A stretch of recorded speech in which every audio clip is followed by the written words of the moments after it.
ازيكم؟ حلقة جديدة من برنامج رمضان جانا. النهاردة عايز اكلمكم عن الصالحات. ايه هي الصالحات؟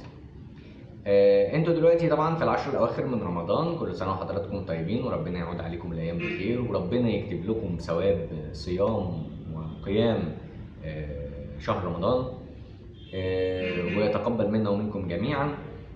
بس انا عايزك تقف كده. انتوا خلاص دلوقتي في ناس ختمت القرآن وفي ناس لسه هتختم القرآن. في سورة العصر، والعصر إن الإنسان لفي خسر إلا الذين آمنوا وعملوا الصالحات وتواصوا بالحق وتواصوا بالصبر. رسالة ملخصة: الإنسان في خسر إلا الذين آمنوا وعملوا الصالحات. عملوا الصالحات. ايه هي الصالحات؟ الصالحات دي حاجات كتير، مش مسألة ان انت بتصلي وبتصوم وبتزكي وبتعتمر او تحج، لا. الصالحات دي حاجات كتير. تتبع لفظ الصالحات في القرآن الكريم. يعني انا مش هوجهك اكتر من كده. انت قدامك القرآن الكريم، شوف الصالحات وصلت كام مرة قدامك، وشوف ربنا هيجازيك بايه وانت بتعمل الصالحات، وشوف ايه هي الصالحات المطلوبة منك. بس خليني اقول لك حاجة مختصرة جدا في الصالحات. تبسمك في وجه اخيك من الصالحات. تبسمك في وجه اخيك صدقة. كون ان انت تدعو لاخيك من الصالحات. كون ان انت تعامله سمحا وانت بتبيع وانت بتشتري وانت بتأدي له خدمة، ده من الصالحات. كون ان انت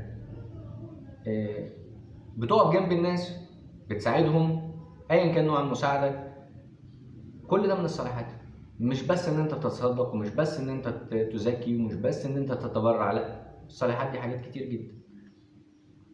معاملتك في شغلك وانت بتعامل الناس، انت بتعامل الناس؟ لا، انت بتعامل ربنا. خلي عندك الصالحات، خلي ده اللي قدامك، خلي ده اللي انت عايزه. كل حاجة بتعملها في حياتك، برك بوالديك، اعتنائك بأولادك، اعتنائك بزوجتك، اعتنائك بإخواتك،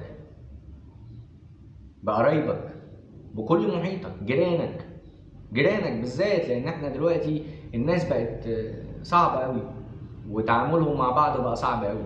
كان زمان اللي احنا متربيين عليه واللي احنا متعودين عليه، لما تعمل أكلة وتحس كده ان دي أكلة حلوة لازم تشارك فيها جارك، وخصوصا لما ريحتها تطلع.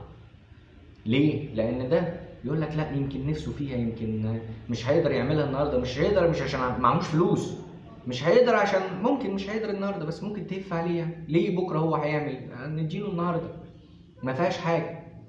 يمكن ابنه يكون عايز، يمكن بنته صغيره تكون.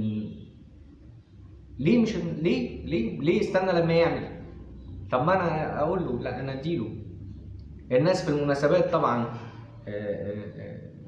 بس انا بتكلم ده بصفه عامه، مفيش مناسبه ولا حاجه. انت من غير مناسبه كده، انا عملت حاجه كويسه وهاكل منها النهارده، اديك منها حاجه. مش لازم كتير، على قد ما قدرتك، بس تشاركه، تكون معاه، يحس ان انت بتحبه. ما هو ده من الاحسان، وده من الصالحات. كل حاجه انت بتعملها فيها خير، كل حاجه انت بتعملها وانت مبتسم كده ومحترم مع الناس، كل ده من الصالحات. مش مسألة ان انا اصلي واصوم بس.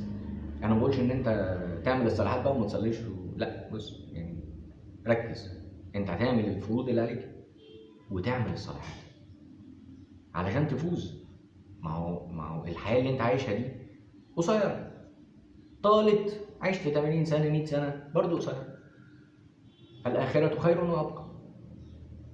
طب انا هقول لك على حاجة. الفيديو اللي انا عملته ده دلوقتي انا حاسس انه من الصالحات.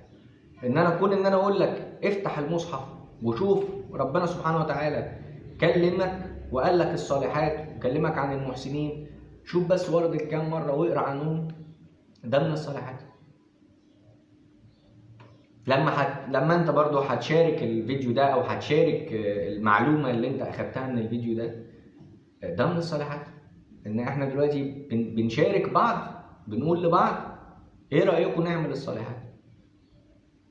نطلع بده من رمضان، ما نبقاش خسرانين، نبقى كسبانين، ونحتسب يعني عند الله ذلك، ان احنا يا رب يعني يوفقنا ونكون من الصالحين اللي بيعملوا الصالحات، وربنا يكتبنا معاهم ويكتبنا من المحسنين، اللهم امين. فحاولوا ان انتوا تقروا، حاولوا ان انتوا تفهموا موضوع الصالحات ده كويس جدا، لان الانسان في خسر الا الذين امنوا وعملوا الصالحات. ويا رب نطلع من الفائزين، ما نطلعش ابدا من الخسرانين. وكل سنه وانتم طيبين، واشوفكم على خير وحلقه جديده. مع السلامه.